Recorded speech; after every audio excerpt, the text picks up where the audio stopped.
تو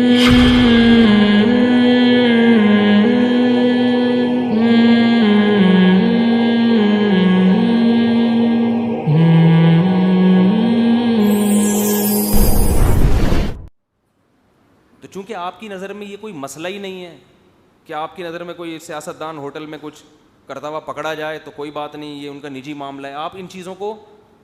اچھا یہ جو ابھی واقعہ ہوا ہے نا ماضی میں, ہوٹل میں کوئی سیاستدان کچھ قابل اعتراض حالت میں پکڑے گئے ہیں, میں ان لوگوں سے پوچھتا ہوں کہ وہ جو ایک مولانا ٹائپ کے جو تھے, مفتی میں ان کو نہیں کہتا, مفتی آج کل ہر دوسرے آدمی کے نام کے ساتھ لگا ہوا ہے, ان کے ساتھ جو کچھ ہوا اس پہ تو آپ نے بڑا اچھالا اس کو, اور یہ جو پکڑے گئے ہیں اس پہ کیسے ہیں, بالکل خاموش. تو یہ ناانصافی ہے. دوسری بات یہ کہ جب بھی ایسی کوئی ویڈیو کسی کی لیک ہوا کرے تو جو کرنے والا ہے اس کو تو ملامت کرو, لیکن جنہوں نے خفیہ کیمرے لگائے ہوئے ہیں نا وہ بھی قابل ملامت ہیں. ہوٹل پہ جب کوئی آدمی جاتا ہے چاہے وہ زنا ہی کر رہا ہو تو شریعت میں کسی کے جرم کو چھپانے کا حکم ہے, اس کو شائع کرنے کی اجازت نہیں ہے. اب جس نے بھی ہوٹل لیا ہوگا اس نے ہوٹل والے پر اعتماد کیا ہے کہ میں یہاں آرام سے رہوں گا. ہوٹل والے کو کس نے اجازت دی ہے کہ وہاں کیمرہ لگا کے لوگوں کی پرائیویسی میں جو ہے وہ مطلع ہو. عبداللہ بن مسعود رضی اللہ تعالیٰ عنہ کے پاس 4 آدمی آئے, انہوں نے کہا کہ ہم نے فلاں کو زنا کرتے ہوئے دیکھا ہے. انہوں نے حکم دیا اس کو زانی کو کوڑے لگائے جائیں, لیکن آپ نے ان گواہوں کو بھی ملامت کی.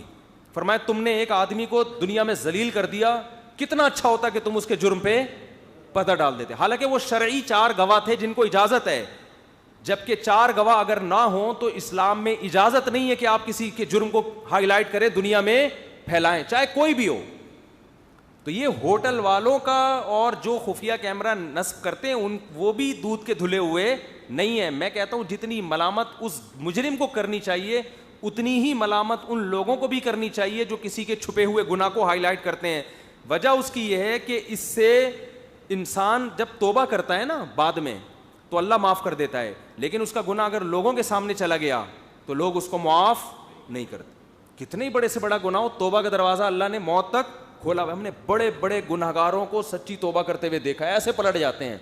لیکن جب جرم دنیا کے سامنے چلا گیا, ویڈیوز لیک ہو گئیں, اس کا نقصان کیا ہوتا ہے, ایک تو وہ مایوس ہو جاتا ہے, اس کے لیے اب توبہ کرنا مشکل, وہ کہتا ہے میں بدنام تو ہو گیا. دوسری بات اگر وہ توبہ کر بھی لے لوگ اس کو عزت دینے کے لیے تیار نہیں ہوتے. اور تیسرا جو سب سے خطرناک کام ہے, جب گناہ معاشرے میں اس طرح لیک ہوتے ہیں اس سے گناہوں کی نفرت لوگوں کے دلوں میں ختم. سمجھ رہے ہو, زنا تو بہت بڑا جرم ہے نا, آپ نے کسی کی زنا کی ویڈیو لیک کر دی, اس سے کچھ وقت تو یہ ہوگا کہ یار یہ غلط ہے, یہ دیکھو کتنا برا آدمی. آہستہ آہستہ لوگ کہیں گے کہ یار فلاں کی بھی تو ہوئی تھی نا, اس کا مطلب فلاں نے بھی کیا تو ہم نے کر لیا تو کیا ہو گیا. تو یہ تو نجی معاملہ ہے, کوئی بھی کر سکتا ہے. علماء اس کی مثال ایسے دیتے ہیں جیسے کسی نے بیچ سڑک پہ قضائے حاجت کر کے گن ڈال دیا, اس میں غلط کیا نا اس نے, اس سے غلط وہ کر رہا ہے جو ڈنڈی سے اس گندگی کو پوری روڈ پہ پھیلا رہا ہے. تو گناہ کی خبر جو شائع کرنے والا یا کسی کی پرائیویسی پر مطلع ہو کے خفیہ کیمرے لگا کے جو مطلع ہو کے اس گناہ کو پھیلانے کا ذریعہ بنتے ہیں, وہ اس گناہ کرنے والے سے زیادہ بڑے مجرم ہیں. سمجھتے ہو بات کو؟ تو اسلام میں زنا جیسی سزا پہ 4 گواہ, اور ان 4 کو بھی حکم دیا ہے کہ بہتر یہی ہے کہ کیا کرو, چھپا دو اس, اور 4 سے کم ہے تو پھر تو اجازت ہی نہیں ہے. تو یہ ہمارے ملک میں ایک عجیب حساب کتاب ہو گیا ہے, یہ دوسرے ملکوں میں ہوتا تو پتہ نہیں کتنی بڑی سزا مل جاتی ان کو. تو لوگ کر رہے ہیں آج کل, میں نے دیکھا ہے کہ وہ گلیوں میں لگا کے, ایک تو گلی میں کیمرہ سیکیورٹی کے لیے ہوتا ہے, چلو گلی تو ایسی چیز ہے وہ تو کھلی بھی ہے نا. کچھ دن پہلے میرے سامنے کیس آیا کہ ایک آدمی کا دوسرے سے جھگڑا چل رہا تھا, اس کے اپنے روم میں اس خفیہ کیمرہ لگا دیا اس نے, پرائیویٹ روم میں. اب اس نے کوئی غلط کاریاں کی ہوں گی, چھپ کے کہیں گناہ کیا ہوگا, وہ کیا ہے کہ وہ پھر خفیہ کیمرہ لگا کے اس کی وہ ثبوت اپنے پاس, حالانکہ گناہ ہے مگر ہے تو نجی معاملہ نا, یعنی کوئی کسی انسان پہ ظلم تو نہیں کر رہا نا, غلط کر رہا ہے, کوئی فحش ویڈیو دیکھ رہا ہے فار ایگزامپل انٹرنیٹ پر بیٹھ کے, یا اور کچھ کر رہا ہے, تو اللہ و بندے کا معاملہ ہے نا. آپ کو تو چاہیے آپ محبت سے سمجھائیں یار یہ غلط ہے.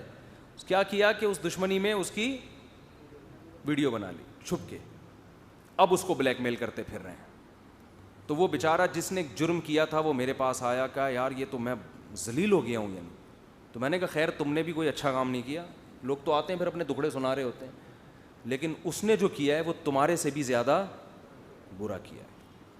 تو اتنا کسی کے گناہوں سے پردہ ہٹاؤ جتنا چاہتے ہو کہ میرے گناہ پر پردہ رہے. جتنا اپنا چھپانا چاہتے ہو نا, ہر آدمی چاہتا ہے کہ میری پرائیویسی پر دوسرے مطلع, میں نے اگر گناہ کیا بھی ہے تو چھپا رہے. تو دوسروں کے گناہوں پر بھی کیا کرنا چاہیے؟ نبی نے فرمایا, حدیث کا مفہوم ہے, جو دوسروں کے گناہوں سے پردے اٹھاتا ہے قیامت کے دن اللہ اس کے گناہوں سے بھی پردے اٹھائے گا.